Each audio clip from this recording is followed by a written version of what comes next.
In Photoshop, you can apply painted effects to any image very, very quickly.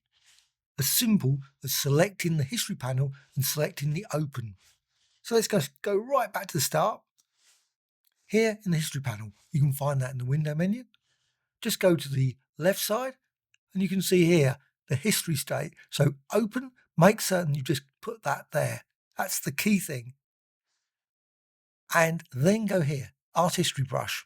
With the Art History Brush, you've got lots and lots of options. You can set the size of the brush. You can also change the style. I'm going to go with loose long. So loose long, I've got 35 and 0 and 0 here. And also I'm going to vary the brush as well as the brush size just to demonstrate. So with this, what you can do, you can go to the brush settings panel. That's probably the most useful panel. And you can select any brush for your art history brush. That's the key thing. Just select one. And with that, you can now apply it and it will use that open. So just applying, and this is just using a mouse. You could use an art pad and pen as well. But you can see then you get this very rapid, unusual brushstroke effect applied on top of, looks like an oil painting very quickly from a simple modification via that open. And you can undo that. And also what you can do with the brush settings, go here, color dynamics. You might want to add some color into it. So hue jitter, just boost that up, saturation jitter, just change these settings and apply again. And now you can see the result of that. You get a very colourful bit of graffiti applied on top of your image super quick, based around the shape of the lettering in this case, but it could be any kind of image as well. So undo that. I'm just going to turn that off now. Well, you can also modify the size jitter. So you can change this. You can see that will change here. And you can also change other settings.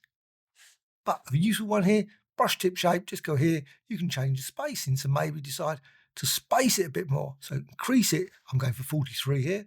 And also, really useful, just reduce the size down. And now apply. I'm using an art pad and pen now. And you can see now it's even easier to see the text here as it applies it. And you can see very quickly, just by brushing over that text, or as I said, any image you want, you can create a very sort of really grunge looking image super quick.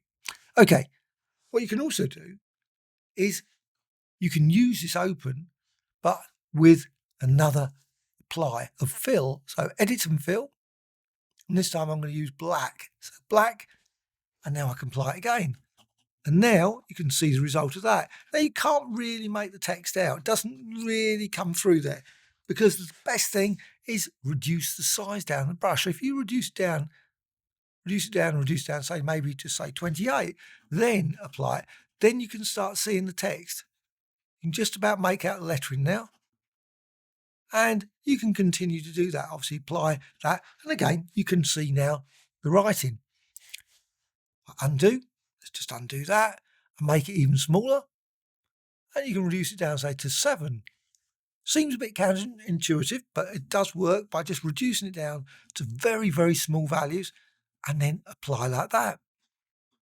And you can see now it's got this text again applied there. And you could, of course, apply it to the actual image or just apply it like this. And you get that. You get the text very quickly. And that is purely just by using that open option here and art history. Now, also what you can do is you can vary the brush itself. So let's just undo those again and just go here. This is the key place. Don't go up here to change it. Just go down here and you can go and select, say, one of these ones. So maybe this one and then apply it then. Now you can see what happens here. The size is 25. You can still see the text, but it creates a nice sort of crumbled sort of effect, I think, there. But undo, and again, reduce the size down. And I'm going to make it down to, say, 4 or 5. And then apply it again. And now apply it. Creates a real lovely jittered text. But you can now see the text very clearly. But obviously, instead of the very strong image, you've got this sort of like, I think, very tangled mess of imagery for that text.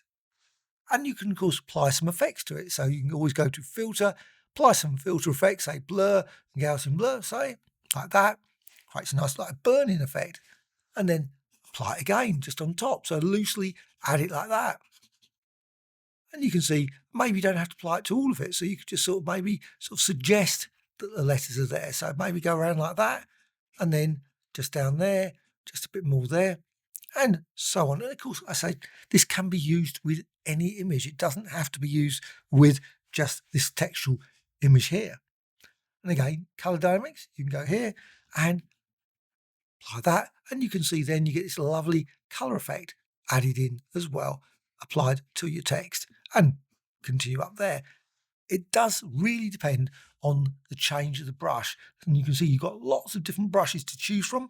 I think personally ones that are thin quite often work quite well, and a way of doing that, very simple, is go here. Just makes any sort of brush fairly thin. You can just reduce it down like that. Let's just undo the effect there so you can just see it actually properly. Let's go again, edit and fill and black, and now apply it. And you can see now you get this effect.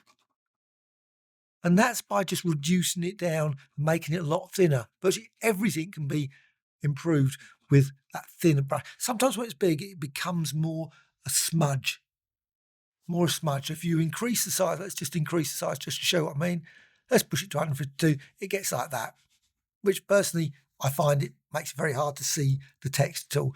But with thin and with small, what you get a much better effect, I think. And also what you can do is you can vary the angle as well. So you just go here, just move it around and just tweak that, and that will result in something slightly different again. And you can see all kinds of visual effects can be created simply by changing the angle as well as changing the thinness of or roundness of your brush stroke.